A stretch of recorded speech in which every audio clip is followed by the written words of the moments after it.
Hello my fellow YouTubers and subscribers, and welcome to my latest movie review, where today I review a movie that was requested by a subscriber. Serenity. Apparently this movie is it's a movie which is linked to a TV show called Firefly. Apparently they're both companions of each other. I must admit, I have never seen the show, don't know a single thing about it, so this was a very interesting request. This was done as a sort of byway request to my good friend and subscriber, First Movie Talk, in return for me requesting him to review Inside Out, the Pixar movie. I offered to do a movie review for him, and this is that. I apologise, Lee, that it's taken me so long to get to this, but I hope it was worth the wait. Okay, so the plot is as follows. The crew of the ship, Serenity, try to evade an assassin sent to recapture the telepath known as River.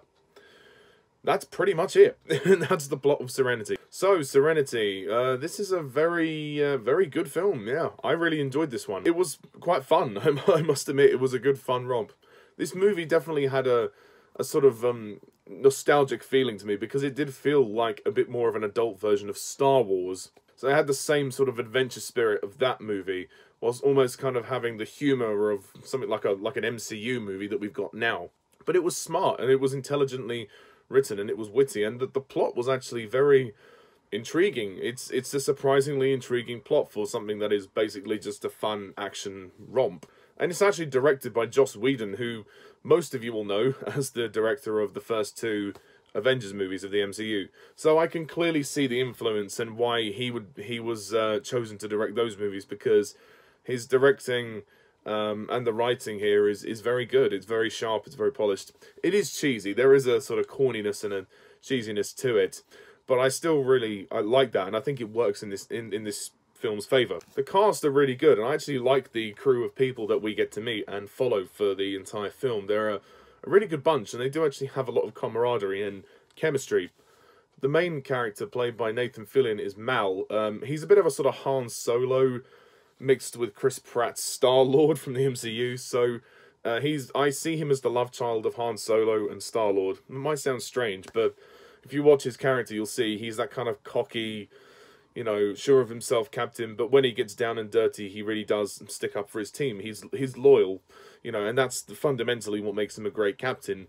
But there are times when he is even pushed to the very edge with his team, and the team push him to the edge. And there are a lot of tensions that occur during the movie, I'll say that. Gina Torres plays Zoe. Zoe's a good ally, yeah, I like her very much. Alan Tudyk plays Wash. Alan Tudyk, who puts on, I believe he does an American accent. I'm not sure if he is American, I don't think he is. But, yeah, I like Alan Tudyk, he's a very good actor.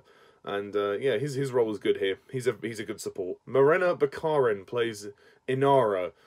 I like her very much. We've also got Adam Baldwin as Jane. I know Jane is a female name, but the character is male.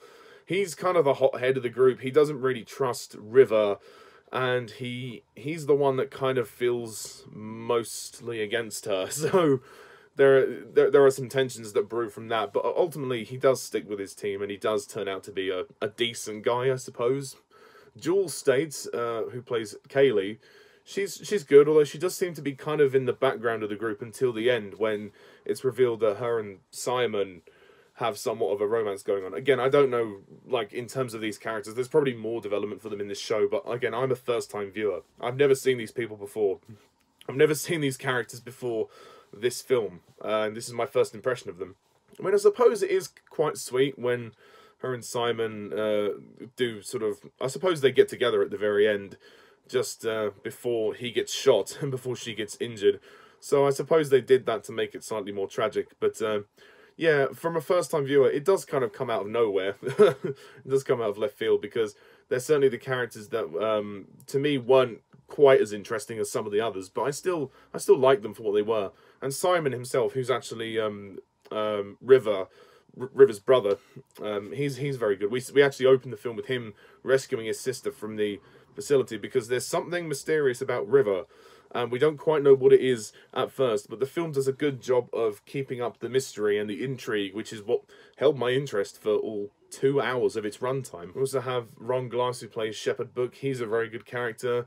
Chiwetel Ejiofor as the operative. He's a very good villain. Chiwetel Ejiofor plays his part very well, so that's always good. And there's a few others in the background, but I'm not going to go through all of them. But generally, this movie really surprised me at how intriguing the plot was and how much I was really wanting to find out what it was all about, even amidst the sci-fi spectacle that we get. The CGI in the spectacle is very good. It is, again, very Star Wars, sort of dogfights in space, which is fine. I mean, I'm all for that.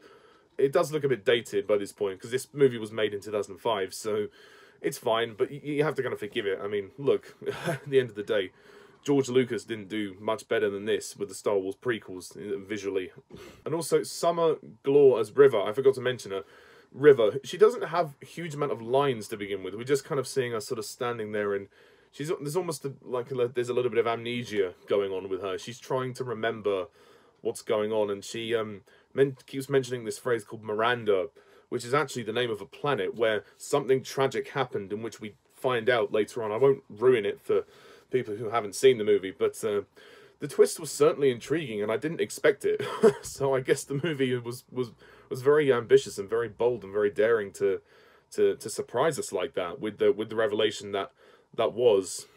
But as you know, her performance goes, she's okay. She doesn't have too much to say, but when she kicks ass, she kicks ass, and there's some kind of, she has some kind of telepathic ability, which is sort of explored, but sort of not. I do feel like the film could have paid more attention to actually the genesis of her condition. It kind of does, but I did struggle to sort of follow that part of the plot. I would have actually liked to have known, okay, what specifically is going on with River. We do kind of, like I said, we do kind of get an inkling into it, but to me, I don't think it was ever fully explained, but I still enjoyed exploring it, and certainly from what it was. World, the visuals are amazing. I mean, even though they're a little bit dated, the worlds that are put on screen here, the production design and the artistic merits, this movie has artistic merit to the hilt. Like I said, it does remind me a lot of Star Wars, but on a sort of more adult base. It's a very slick movie, and wow, I mean, if looks could kill. It's definitely trying to give Star Wars a run for its money, but it is its own thing, which is what I really like. And the ship itself is actually called Serenity, the ship that they're on.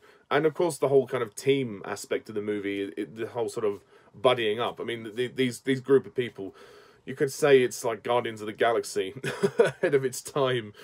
You could say it's like Star Wars meets Guardians of the Galaxy. Yeah, you could say that's what it is. But it doesn't try to capitalize on that. It does try and be its own thing, which I really appreciate. And the fact that it was bold to tell a very intriguing story. Does it completely work? No. I think there are maybe parts of the plot that are a little bit hard to follow. But generally speaking, I really enjoyed it. And I thought it was a great fun time. And you're not going to be bored watching it. That's certainly one thing. And it's well acted enough. It's cheesy, it's corny, it's fun. Grab the popcorn, grab the soda, enjoy. That's all I say. So, to kind of wrap it up, I don't have a huge amount more to say, so I will score Serenity an 8 out of 10.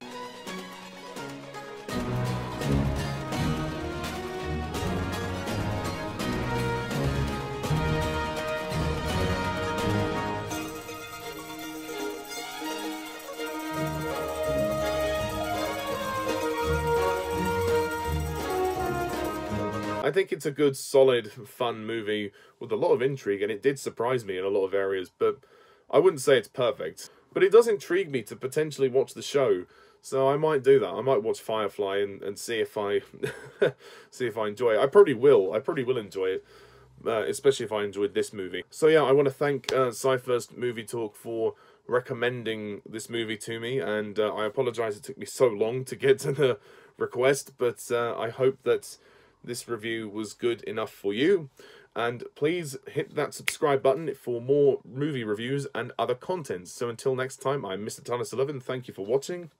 See you soon. Bye for now.